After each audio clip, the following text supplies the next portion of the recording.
Hey guys, it's Alex, and today I'm here to talk about my top 5 bookish pet peeves. I had a bunch more on this list that I had to narrow down to 5, so at some point, if you guys like this video, I may do a second follow-up video of some of the ones that got cut from this list. But for now, these are my top 5. And as always, when I make videos like this, just because something is a pet peeve for me doesn't mean that it is inherently bad in any way. It just means that I personally do not like it. The first pet peeve I have on this list is something that is kind of small and random that might surprise some people because I know a lot of people don't think about this, but in romance, when the love interest, especially the male love interest, it seems to be a lot of the time, calls their significant other by their full name instead of their nickname that they usually go by. I think really obvious examples of this are 50 Shades of Grey or Twilight, but it happens a lot, and it's something that always gets on my nerves. Like, I hate this so much. I never like this. To me, it's never cute or romantic. I don't understand why people like this. It just seems weird. Because my name is Alex, I pretty much always go by Alex. The only time I ever use my full name, Alexandra, is in formal situations. Like, when I don't actually feel like explaining to people that I go by Alex because it really doesn't matter. Like, if I'm at the post office or at the bank or something, it's Alexandra because that's what's on my license and that's what's easier. So the only people who call me Alexandra are people who don't know me well. And I've had guys who've tried to call me Alexandra, even if I introduce myself as Alex, and it's the most uncomfortable thing. So I always cringe so hard when people do it in fiction, because it just, to me, it's not romantic in the slightest. It just seems super cringy and overbearing, and I absolutely hate it. That's one of the easiest ways for me to become uninvested in a romantic pairing. The second thing on this list is sex in YA. When sex exists in YA, it doesn't always exist. It tends to go one of two separate ways. Either it is the most mind-blowing, amazing sex in the world, and the character is deeply in love, and they've waited, and they're in a committed relationship, and they're being safe, and like all the typical YA teaching good sex to teenage readers, and they have wonderful, amazing sex in their wonderful, committed, safe relationship. Or, alternatively, it's the worst sex in existence. I wish there was more sex in YA that was just sex, because there's so much when it comes to sex that isn't just the absolute best sex and the absolute worst sex. There's so much that's in between, and I feel like you get that a lot more in adult literature. You have sex that is just okay, or sex that's awkward, or sex that's like fun but not the best, or a whole wide range of sex. Whereas in YA, I rarely see anything like that, and it's so frustrating. And this isn't just me speaking as an adult wanting to see sex in books. It was me as a teen too, because even as a teenager, you know that's not accurate. Even if that's what you're getting, it just feels wrong. It feels false. It feels like you're being lied to about sex by yet another adult. And it's just so cringy. I wish there was more realistic sex. That, like, yes, some sex is really great and some sex is really terrible. But there's this whole range in between that doesn't seem to often happen in YA. And I really wish it happened more.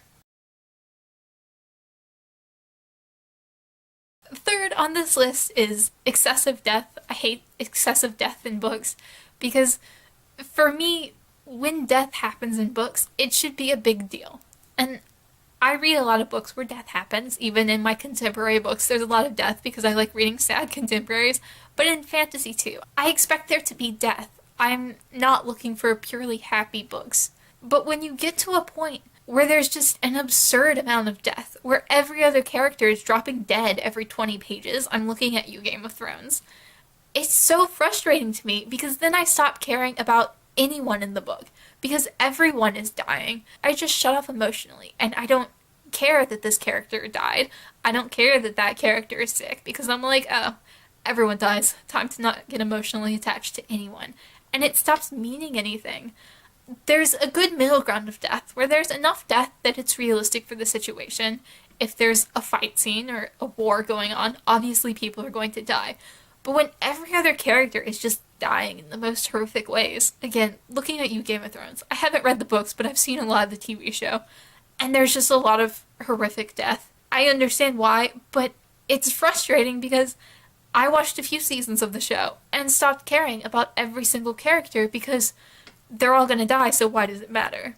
I really hate reading that or watching that, as the case may be, because it just makes everything so worthless in the story. It's making me care so much less, and I'm trying to care because if I don't care, then I'm not going to continue. So that just really frustrates me on a whole. The fourth one is also kind of an obscure one, and most of my examples come from TV shows, but that is characters who are writers and write the most blatant self-insert fiction. I'm talking stuff like McGee on NCIS, or Bones, where they're a writer, but all they write is literally their own lives and changing the names of the characters. That frustrates me, and the thing that gets me the most about that is that you know the person who wrote that is a writer, and you know they know that writers aren't just like that. But for whatever reason, there's this idea in culture that all people who are writers do is write about their own lives and like change the names or a couple of details. And it's so frustrating and so irritating, and I don't know why that's a thing. Because a writer has to write that for it to exist, and the writer knows it's not a realistic stereotype. It's not funny, it's not clever anymore. It wasn't clever the second time it was done. I hate that trope. And it's so abundant, and I don't understand why it's so abundant. It's frustrating. Like, writers can't even write themselves accurately. What does that say about the world? And the fifth and final pet peeve, at least for this video, I might still do a second one in the future because there were a lot more I wanted to talk about. But my fifth and final one is the not like other girls trope. And I was torn between this and another feminist trope, but this is the one I decided to go with because I read a lot more contemporary fiction. And this is so abundant, especially in women's fiction and YA, and it's so cringy. I don't understand why this is a thing, why it's so cool for these characters to be not like other girls. And I do think it's dying. I've seen it way less in the past few years than I did when I was in high school.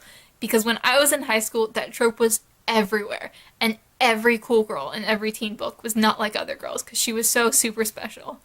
So I do think it's dying a bit because people have realized how cringy and awful that is, but I still see it on a regular basis, and it makes me want to shrivel up and die inside. I really hate that trope. I hate that it implies that being like other girls is a bad thing, or that there is a like other girls. What are girls like? The only people who seem to say this seem to have no idea that girls are just regular people who have a wide range of personalities and interests, and not like other girls tends to just mean they're cool and normal, and they're not super bitchy and prissy and wearing pink and caring about their clothes and their makeup all the time. And A, if you do, there's nothing wrong with that, but B, there's a whole wide range of girls that aren't like that. There's a lot of personalities, and not like other girls is just so cringy and needs to die. It needs to die completely. It just needs to go away because I don't think there's anyone anymore who's still okay with that or who doesn't think that's kind of gross, because I've never seen anyone who's like, yeah, that's a normal thing to say. In 2019, we should be over this, and I really hope we are because I'd love to stop seeing that. It'd be awesome if you guys shared some of your pet peeves down below, or if you wanted to talk about mine, go ahead.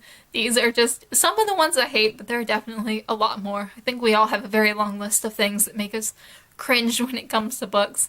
As always, thank you guys so much for watching, and I'll see y'all again soon.